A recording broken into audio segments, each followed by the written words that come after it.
Bravery is a skill, not a personality trait, and it is the fastest, most powerful skill to creating the career and life you really want. I'm Nicole Steinbach, the International Bravery Coach and your host. I'm a former global senior director in the tech industry who's worked in over 25 countries. I'm now a certified and proven coach serving professional women like you all over the world. My promise is that you will stress less, work less, and then earn more. The Celebrate Brave podcast is for you, so make sure you subscribe for weekly Brave inspiration, including proven frameworks for career and life success, my answers to your listener questions, and powerful conversations with my clients and other Brave leaders. You are already brave. You can define what brave means for you and your goals and build your brave. In fact, you're already in the right place. So let's dive in.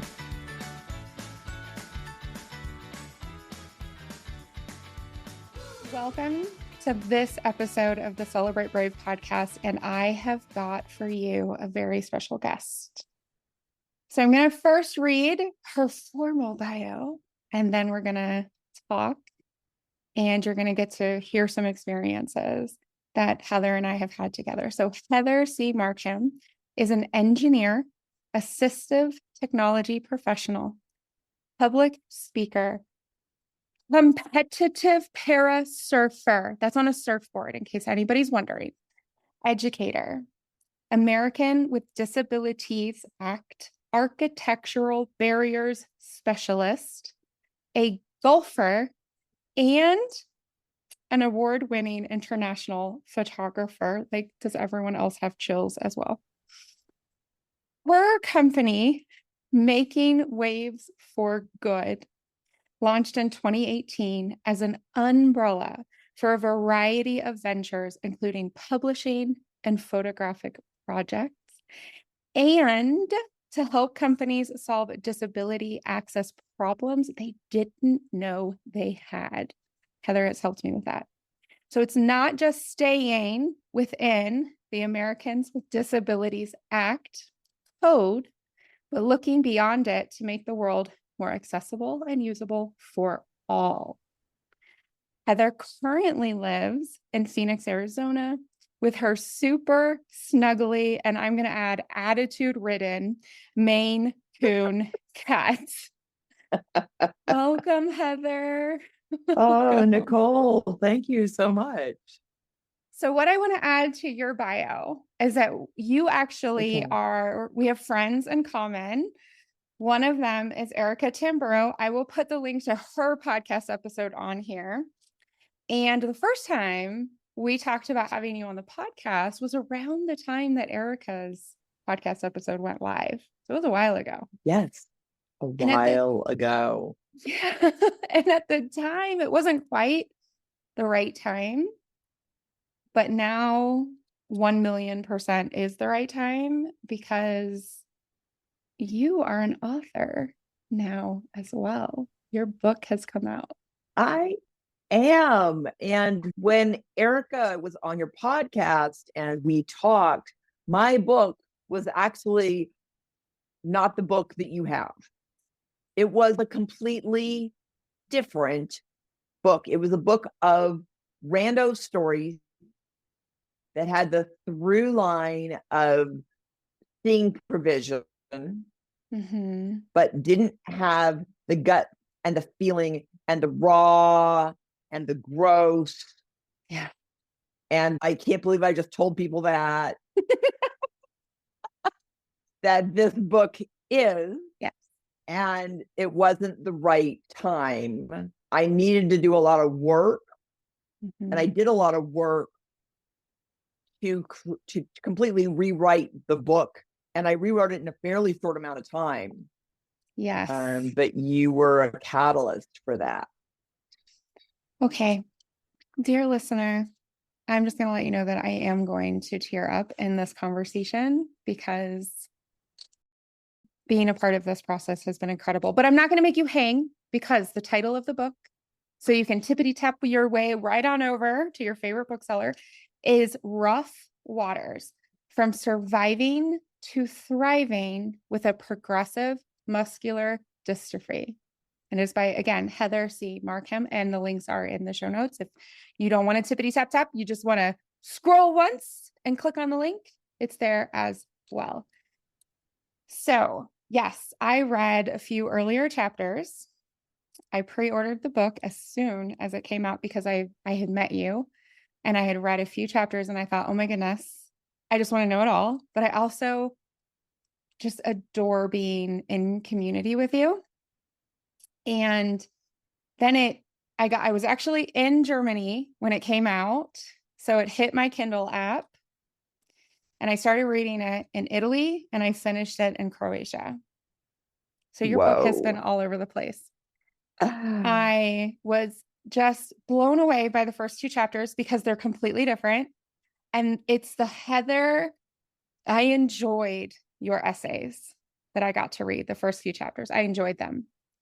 And these were like being in conversation with you. It was a complete up level, 4, 5, 6 times more Heather. I laughed. I cried. I read out loud to my children passages. And I even took one of your exercises and did it for myself. No. Yes. It's an incredible book. For listeners, like, I know, Heather, and I really want you to talk about what a progressive muscular dystrophy is.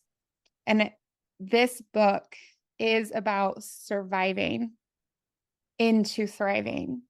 And it leaves you, I'm just going to say for me, it leaves me on a cliffhanger. When is the next version coming out? But anyways, and I want more. I want more. And for me, it is about how life is never what we expect. It is always quote unquote worse, and it is always quote unquote better. And we get to decide in every single moment. Thank you. The book has meant different things to different people. Yeah. People have gotten different things out of it. And I am honored by knowing that. So thank you for sharing how deeply you were moved by the book, and that you would share it with even your children means, oh my gosh, a ton to me. Thank you. Yes, because we were talking about Croatia and going snorkeling, which is without a surfboard and still scary. And I happened to be reading the chapter where you were surfing. You had gotten a special board made and there were some challenges, but you kept going and you faced some disappointment, to your point of the story being, I mean, there were times when I really, as the international bravery coach who's worked with you a little bit on the whole thing of bravery, I gasped. I'm like, she put that in the world? I can be more brave, right? Right. The things I told people, like, I couldn't believe the things I told people. There's a photo in the book where and there was a lot of discussion about, were we going to put photos in the book? Where were the photos going to go? What were they going to be of? And there's a photo in the book of me with a friend when I was going flat on one side after my mastectomy. Yes. And I have to tell you that originally after my mastectomy, I considered myself a monster, too ugly to be seen out in public. That I couldn't go out because I was too horrible to look at. And it was months before I recovered from that feeling. And I struggled with putting a filler on that side. And I recount all of that in the book. But I chose a photo of me with a girlfriend and me going flat on one side with no prosthetic. And my editors were like, whoa, this is so deeply personal. Are you sure that you want to include this photo? And I said, I talked about it in the book. Yeah. People, you guys are telling me that this story and my recounting of what happened to me and what I had to go through will help people. Right. And if my raw vulnerability is helpful, I need to include the pictures of what real actually looks like. That's right.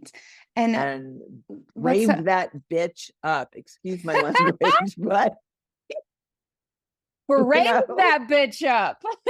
rave that bitch up. Heather, what's so incredible. So, just for everyone listening who has not yet, stress on the word yet, y'all, read this book, Heather is diagnosed with breast cancer and has one breast removed. So, we're discussing that afterwards. Yes. And the picture, spoiler, and this is what I experience a lot of times in my own life when I'm braving that bitch up and my clients and other people, is it is deeply brave. And some of the people around us who are deeply involved in our careers or our parenting or our marriages or our friends give us protective, loving advice. And then we do it anyways because we've chosen to do it. And then people who are in that second circle, third circle, fourth circle, and beyond look at that and say, Heather, until I read the caption, I did not realize you were flat on one side because you look so happy and so loved. And your friend's arm is around you, and you have this beautiful dress with a V neck on, I believe. And it, Yep. and until I read the caption, I was like, what? And I had to go back up and look at it. And then I was like, wow. Wow. So well done. Thank you. Incredible. So before I read the part that impacted me midterm, because it's been a couple of weeks since I finished your book, I would just love for you to set a little bit of education for all of my audience members all over the world on what exactly a progressive muscular dystrophy is and how that's impacted your life. Sure. Thank you for the opportunity. Muscular dystrophy is a known quantity.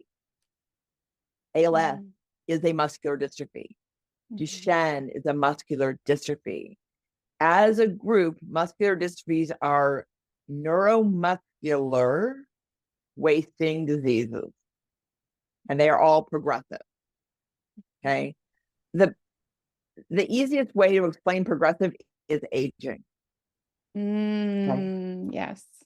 Right? You're a little bit older now. Your knees hurt when you run, right? Because your body is progressively degenerating, although really slowly, but just because you're aging. I have a rare subtype within a group of rare subtypes. Of course you do, Heather. Of course I do, right? Excuse me. So the subgroup that I fall in is called limb girdle muscular dystrophy. And what that means is that the muscles that girdle up my limbs, so follow that one, my shoulders and my hips, those muscles are getting weaker progressively. Okay. And the subtype that I have, which wasn't identified until the mid to late aughts, we call it like that, 2006. I don't even know how you identify that anymore. What the doctors told me was, and they found this out because my DNA is in France, by the way. That's kind of cool. My DNA has gone to France. All right. I'm like, and the first sample was so corrupted, they were like, well, we don't know. And I'm like, do they need a direct draw? Because I could go to Marseille. I'd be totally happy to bite that bullet and go to Marseille, France. And then they could do a direct draw and would be fine.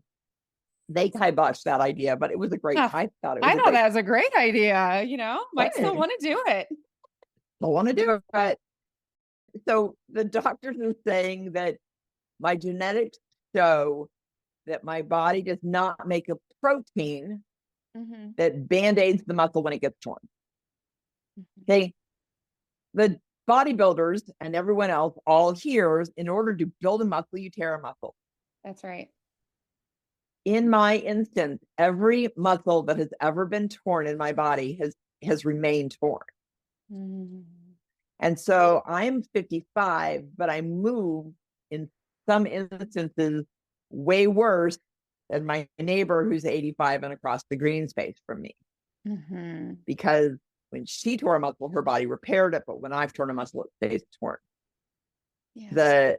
That means that I need to support my arms in order to reach my face.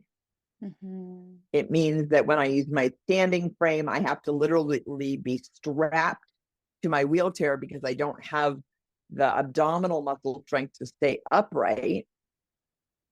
Mm-hmm. And there are all of these weird little things. Yeah. And here's the kicker, Nicole, that isn't really even in the book. Here's the special Ooh. stuff. Are you ready for this? Yes. My genetics aren't typical of the type of muscular dystrophy that I have. There's an extra genetic flip. And so when I talked to the foundation who's responsible for getting the testing done and keeping out everybody all organized, they said, so we think that your limb-girdle subtype 2B might be secondary to something we don't know how to test for yet. This might not actually be your primary thing. And I was like, what? What? You mean, wait, so, so you're trying to tell me that the thing which is completely upending my life and making me rearrange how I do things on a daily basis might not be my biggest problem? Like there might be another thing in here. And they're like, yeah, sorry. So what just went through But my head, Heather, is everywhere you go, every element of who you are, down to your literal DNA, challenges, deepens, and expands what we currently understand. that is a lovely way to put that. Thank you. You're welcome. From one revolutionary to another. Boy, boy, it's just like, are you kidding me? Are you kidding me? And then I found it really fascinating that so my hands are going too. I'm unable to make a fist anymore. My thumbs don't bend. I can't physically control the bend of my thumbs, Okay. although the joints work. Okay. Okay. So does that make sense? Mm. So put your index finger and your thumb point to point together, like you're making a circle. Got it. Yep. Okay. Now see that when you do that, your thumb joint bends. Yes. Yeah. In two Okay. places. Yeah. Okay. Okay. Now, if you choose to hold your fingertips together very gently, bend Yeah. your thumb. Yeah. Volitionally bend your thumb, right? I don't have that bend, but I can physically push on the tip of my thumb to get the joint to bend. Right. Okay. Okay. Oh, So that's so I interesting. can create the movement, but I can't activate the movement. Understood. Oh, that's interesting. So that isn't that strange? So it turns out that is actually called Miyoshi distal myopathy. It has the same genetic profile, but it was found in Japan the year I was born. I know. I know. You are a wonder. You are just a I'm, wonder.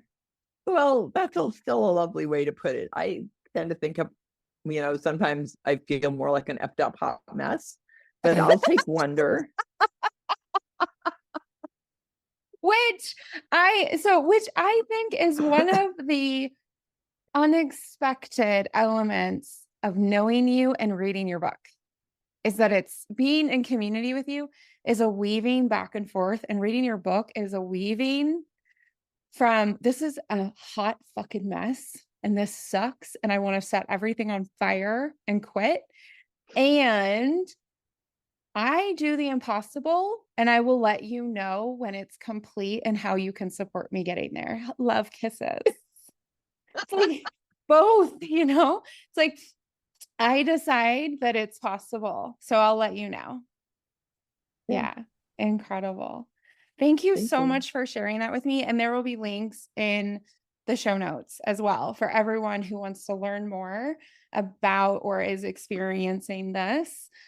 And Heather, I'll just reach out to you as well and see if there's anything that we need to add. Awesome. Thank you. So If I may I read a section of your book? I'm so fascinated by it. Yes, please. Because I've never had anyone read my book back to me. Oh, I'm so So I'm excited to really be the excited about first. this. Yeah. Okay. So this is the Yes. part that midterm I've really carried this forward. There are many beautiful sections in the book, the overarching message and experience we've shared, but this is the part where I took this into my life and I turned it into my own. Okay. From chapter 30, with, in my viewpoint, the best titled chapter because of how I know you. It's called Running My Mouth. I need to set the scene just a little bit. So, we are talking to Miss Wheelchair Kentucky 2013. Is that correct? Mhm. Yes. And we're talking in this scene, it's still the competition. So, spoiler. All right. And you're in the finalist round, and you are given this pretty short term turnaround to write down 5 words that describe you, yourself. Mm-hmm. And then you're going to answer 2 questions. Okay. Focus on the 5 words. So here's what I would love to read. So, quote starts now. With 50 people in attendance and a small hotel ballroom, we talked about our 5 words. I was handed the microphone and I planted my right elbow on the wheelchair's armrest to steady it. Bending slightly sideways so that I spoke directly into it, I read each of my words aloud. Advocate, creative, compassionate, adventurous, and loved. And I elaborated on each one the best I could using what I'd written on the note cards while sitting in the lobby. Except that I didn't elaborate on loved. It was the card I hadn't had time to get to, and now words escaped me. My ad-libbing brain froze, so I just let it sit. I saw people in the room shift in their chairs, and I heard the woman behind me on their wheelchairs moving also. So I was sure the last word rankled some people. Maybe it was seen as too bold, too brash, or narcissistic. Everyone is loved. How dare I include it? But I didn't mean beloved, as in everyone thinks I'm amazing. I meant that I know I was loved by God, and I was also loved and supported by my family and friends. It is their fierce love that holds me up and lets me boldly put myself out there and reach for my most impossible dreams. End quote. Mm. Wow. I have read that to 2 other people, talked to my children about it, and every time I read it, it is just so. How many of us have not felt loved or have not claimed it? Remarkable. The person that I am, I took your challenge that you didn't issue and I met it. Awesome. And I had far more than 30 minutes to think about it. And I consider that I'm still working on this. Like, this is still in flight for me. And these are the 5 that I currently have: bold, resilient, brave, loved, and warm. Mm. Those suit you. Oh, thank you, Heather. When you hear me reading that back to you, like, what is coming up for you? What's happening when you hear those amazing words? Your words. I remember that. When you read it back to me, I'm shifted and I'm transported back into the scene. And we had to put our 5 words down on our application because no one had made me elaborate on them before. Oh. So I knew my 5 words. It was a matter of, could I figure out how to speak on them within that 30 minutes. And last minute Lucy, okay, that's just me. I'm last minute Lucy a lot of time. And I'd had weeks to work out the defining moment, that, but I know last minute was just last minute was seeing it in the hotel ballroom, in the lobby. Mm-hmm. I hold on to loved, fiercely loved, because I've had dark moments that I talk about in the book and darker moments since then. Yeah. And it's knowing that I'm loved that helps me hold on. And I am overwhelmed and surprisingly loved by my fiance. Yes. Okay, this is not part of the book. The reality is, I'm not surprised that my fiance loves me. Okay, that's kind of his job. Okay. Yes, exactly. Otherwise he wouldn't be my fiance, right? That's correct. I am, when I'm struggling, and he lives an hour from here, so I don't see him all the time. Mm-hmm. We are in constant communication though. Yeah. And he will say to me, I love you so fiercely. Go do your thing. And he will, I did a clothing check with him this morning, and he's like, you look awesome. Go get him. And you do look Go do your awesome. thing, babe. The purple Thank you. is just okay. So for listeners, the hair is purple. It fades down darker. So it's like the opposite of what's it called when it's darkening as it goes down. You have these fantastic cat eye glasses on that are brown, different shades. It looks like brown from here.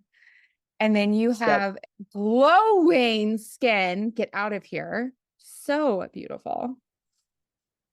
And a beautiful top.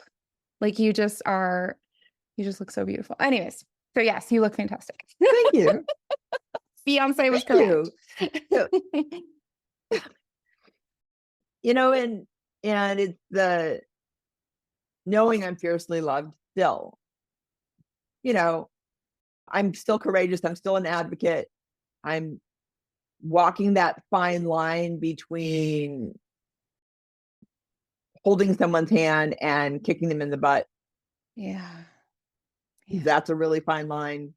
Yeah. And trying to do it with businesses is a very fine line. Yes. But I've become so weak that I'm unable to surf alone anymore. Okay. Which is discouraging and saddening and all of those things that are in, although I can still surf tandem. Mm-hmm. And tandem surfing talked about in the book. Yes. I actually went on in 2018 to compete solo. Oh, I got strong enough. See, I'm telling you, I'm just saying the second book is there. The second book coming. And by the way, fiance and I are writing our story because he's also my high school boyfriend. He is your high school first love boyfriend. We went to a dance together in 1984.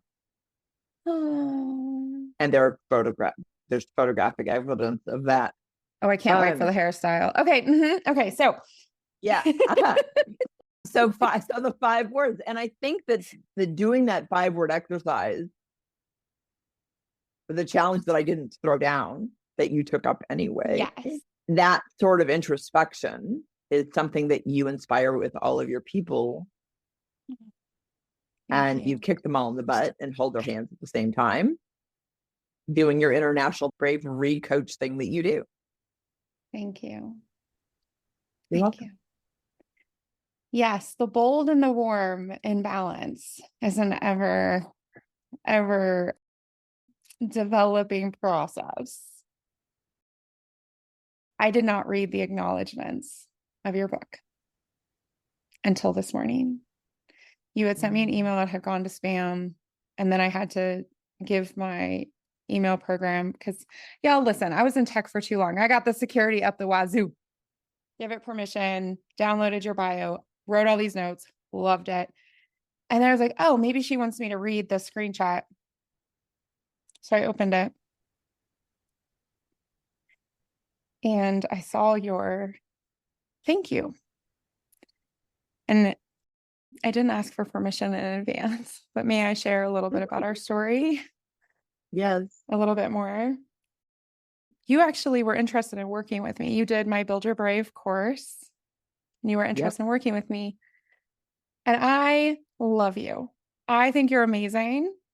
And I was not the right person. And that was so hard to say because now I say it not super frequently, but sometimes people come and they need something I can't do, like marketing support. I'm not a marketer, or HR expertise. I don't have HR expertise, but sometimes because it's trauma or Mm. running a business, right? I run a business. I am traumatized,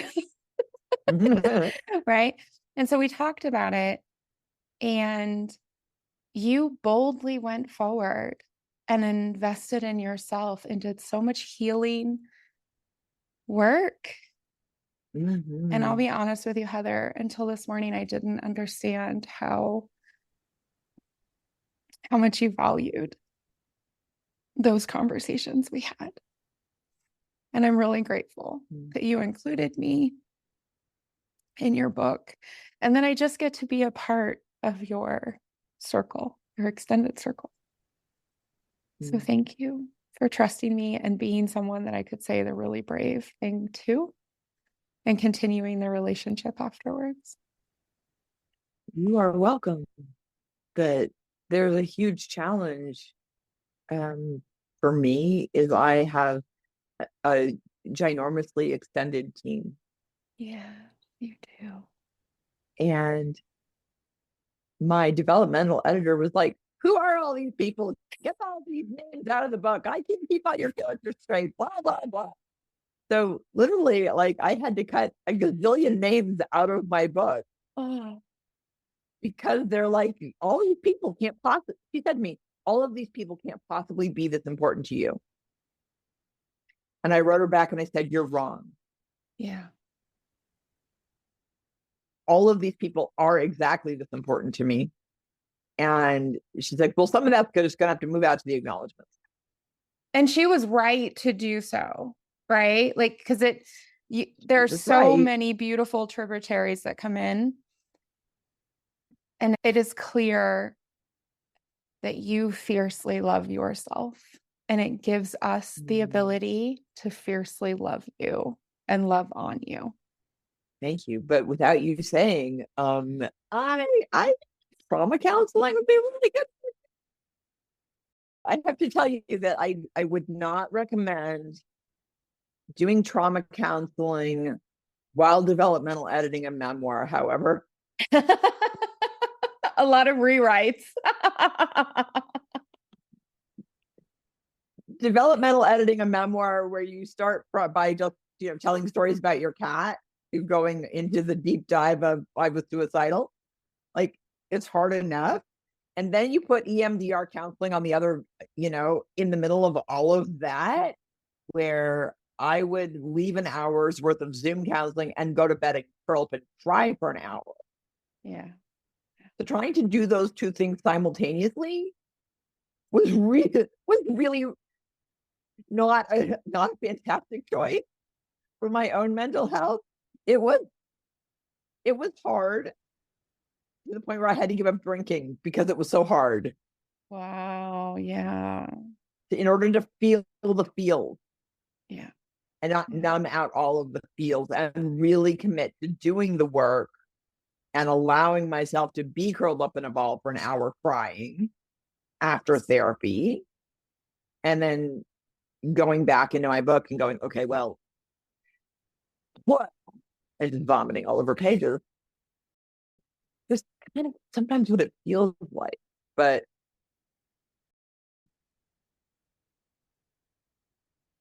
that's what was needed. Yeah. So, but thank you for saying, yeah, like, okay. I'm like, ooh, I hadn't thought about trauma counseling, but yes. So And thank you for the kick in the butt oh, with so to do much that. love. And now I'm like grateful because this book that you put into the world is it's much more you. It's raw. It's beautiful. And I am hard pressed to think of a single person in my life who would not benefit from diving in and out of it. And I really, you know me, I give hard feedback. I give loving Yeah. feedback. And we benefited from your suffering. Thank you. I'm glad. That's awesome. You know, if it'll pay for my motorhome so I can disconnect from the world and go roaming, then awesome. Then so I will have space and time to write my next book. Deal. Was that too self-serving? I apologize. There's no apologies over here. We get paid for our labor in my space. Oh. So we've covered so many brave moments, and there are so many brave role models inside of your book. I'm just wondering if there is anyone that you want to mention specifically on the podcast. Well, I have two. Actually, I have like 60. But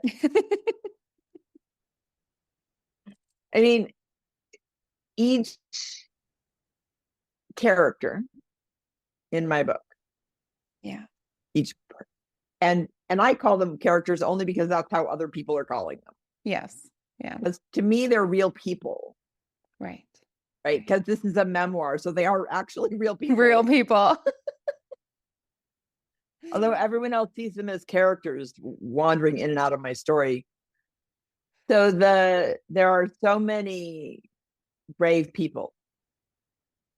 Teresa, who starts the book, who didn't think she was being brave, just thought she was being silly, but had a brave step up moment. Can I just cliffhanger that and let people go find that? Let's cliffhanger that, because that was one of the moments where I was like, whoa, this is a very different book. Yes, let's cliffhanger. So Teresa. Right. Erica. Yeah. Our friend Erica. Yeah. Right? Who has completely reinvented her life.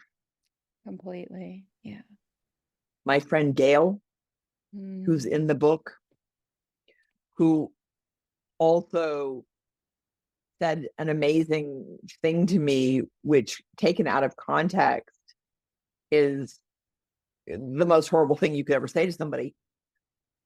But she has also completely reinvented her life, going from military to single mom to rocketing up the ranks of civil service and being the chief enterprise architect for Health and Human Services for a while, and had an office at the Pentagon.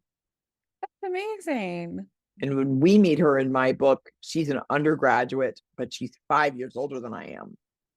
And so her bravery to do all of that and take in her mother. Yeah. Incredible. I loved my mother, but I could not have done that for her. Yeah. With her. I could not have done that. And so Gail's bravery just astonishes me daily. Wow. We are still in deep connection. So yeah, those are the three beautiful that I want to call out. Thank you so much. And for reinvention purposes, right? For saying the thing, for being who they truly are inside. Is there anything that we did not touch on that you want to make sure the listeners experience or hear? Anything we didn't touch on? We touched on a lot, but anything we didn't? Just because the book's over doesn't mean that the story's over. Oh, yeah. Yeah. There are more stories. I was asked yesterday how it was that I was able to be so vulnerable and how I was able to be so raw. And I missed the opportunity to say counseling and a good developmental editor. Instead, I actually said it's because I came from a military family and my mother was a damn Yankee. Like, which is also true. But having a team, there are two things that I want to leave your people with, right? All of this teamwork that makes the dream work is all fine and gushy, but understand that there are people in your life who will come in and rescue you no matter the cost. I talk about it a lot in my book. And I saw it on this. I just finished a 22-day road trip with my fiance. Mm-hmm. And we're still talking. So good on us. For like 22 days in the car, 4,826 miles. Oh, dear goodness. Wow. Oh, right. Yeah. Incredible. We had vehicle issues in Louisville, which was actually the last place I lived. Right. Right. Here's the quick version of what happened. There was a trailer hitch in the road that we straddled because it was the only option, because we were in a construction zone about to take a cloverleaf turn. Oh my And gosh. the vehicle in front of us had straddled it, but it was high, and we were driving a low riding accessible van. Oh. We ended up dragging it around the corner. Oh no. It punctured the oil pan. Oh and heavens. injured is not the right word, damaged the power steering line. Oh man, that's really important for the accessibility on the van though. Oh. It punctured the oil pan is a really bad thing. We managed to limp it to the hotel. It got towed away. But what was amazing to me was I had friends and we had been planning to have dinner together. Mm-hmm. And I started texting them going, we have vehicle issues. We're not making dinner. And one of them is like, where are you? I'm bringing supplies. Okay.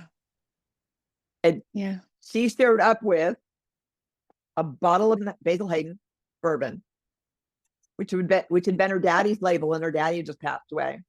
A 12-pack of Yingling beer, a 4-pack of vodka seltzers, a bag of Cheetos, a bag of pretzels, and 3 kinds of chocolate. Because Paula, she brought provisions. Oh my gosh. And I had another friend who came and he brought his tools and a jack, like to look at our. And I called the local mobility dealer to see if there was a rental. And the owner of the company had a rental brought down from Indianapolis for us. Wow. So people I didn't even know who were on my team rallied.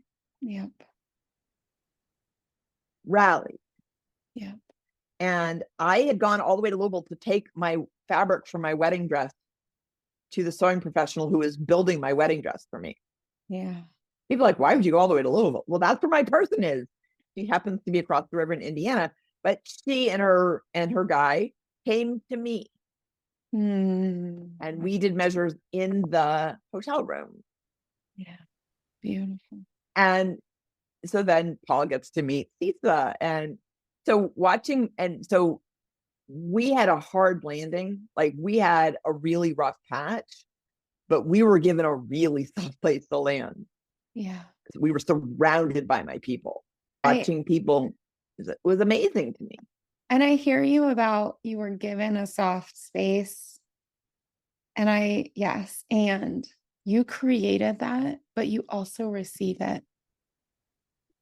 You receive it in a way that is unique and special. And I wasn't going to say this, but now I'm going to say it. Your ability to receive is one of the reasons you are a brave role model for me. And I was sharing a while ago about my struggles to receive. It's very hard for me to receive. It's very easy for me to be like, welcome, thank you, or like, thanks for the flowers, or all right, and then just move on. It's very hard for me to receive. And I was asked to think of some people who I can look towards as people who truly receive. And you do. You really do. Thank you. You're welcome. And I'm like, my entire body is vibrating because it was very vulnerable and scary to say. So brave this bitch up. Dude, that was very brave of you. I know you enough to know how hard that was for you. Yeah. And I am honored by your bravery. We choose who we are every day. That is correct. That is correct. I believe in a world where we choose who we are Every day. And even more than that, in a moment. Like I've had some situations where this happened a lot on the summer holiday. We were in Germany, we were in Europe for 4 weeks and we traveled for 2 of them and it was amazing. And every once in a while my kids are kidding, right? They're just being kids. And I was losing it. And then in the middle, I'd be like, stop. This is not who I am. I am choosing not to yell less. And I'm going to do that 2% shift. So it's not even every day. It's also in this moment, right? Like I just chose to be really brave and now the sweat is rolling down my back, right? But we choose in the moment as well.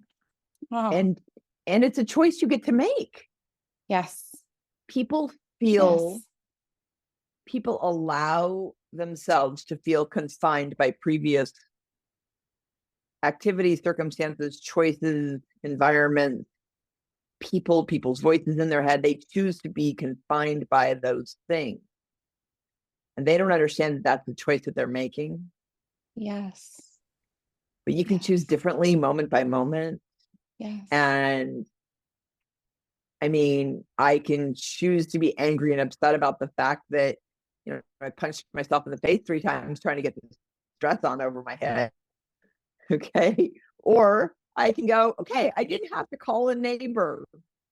Right. Despite the fact that I punched myself in the face 4 times, at least I got it done. The reason I'm laughing so hard is because I walked right into my closet door the other day because I was getting dressed and trying to walk out and I slammed into the door. Yep. It's just the really annoying stuff. And you can just go, wow, that's really awful and annoying. Or you can let it ruin your whole day. That's right. Or you can choose to fall to the ground and laugh at yourself for a while. Right. I have a bruise about the size of my thumb on my hip where I just slammed into the door. Oh, heavens. Why do you have so much dewy makeup on? It's like I'm trying to cover up the bruise that's forming on my face from where I whacked myself. Oh, Heather, you are a joy. I am so grateful. This is just such a precious conversation, and I am so excited to share it with other people. So, to remind all of the listeners, it's linked in the show notes, and Rough Waters, From Surviving to Thriving with a Progressive Muscular Dystrophy by Heather C. Markham. Well, thank you everyone for listening. Thank you, Heather, for being so beautifully brave with us and sharing your story and then your voice with us. Thank you for allowing me your space. Thank you for giving me your time. Thank you for this friendship that we have, this connection. Nicole told a story a while back where she remembers that we met a long time ago and that wasn't awesome. And I don't have that memory, which is a good thing. So know that when you're choosing to interact with people, they may have different memories than you, and that's okay. I love that you did that 5-word thing. Challenge your people. Go do that. Go see what happens. I don't know. That is such a good idea. Let's do that. You guys have 2 pieces of homework, listeners. 1, buy the book. 2, share your 5 words. Let's get this going. You can email me. You can reach out to me over social media. You can reach out to Heather over social media. That is such a good inspiration. Thank you. Yeah. Hey, you're welcome. Thank you very much. Okay. Until next week, everybody. Bye. Bye. Before you go, you can deepen and expand what you're experiencing here on the Celebrate Brave podcast by working directly with me. through bespoke, results-oriented one-on-one coaching that is rooted in my proven Build Your Brave framework. As of the last client survey completed in Q1 2023, 75% of my clients from the past 2 years report they reached their unique goal. 100% of my clients, yes, 100%, report they stress less as a result of working with me. 56% report working less, and 43% report earning more. You learn how to spend less time ruminating and stressing yourself out by getting clearer and calmer within a mindset approach that is simple, effective, and specific to you. Then we work together to end the habit of overworking and overproducing by crafting a plan of momentum specific to your goals and strengths. I support you as you execute your plan, including the skills and knowledge necessary to succeed in your own accountability.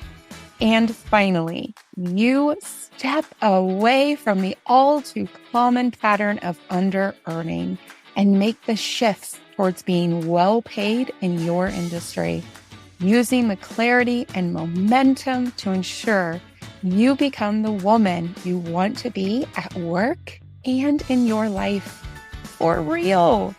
Go to tricksteinbach.com to learn more and schedule your free, no obligation consultation. Link in the show notes. You can stress and work less while you earn and live more by building the skill of bravery. Talk soon.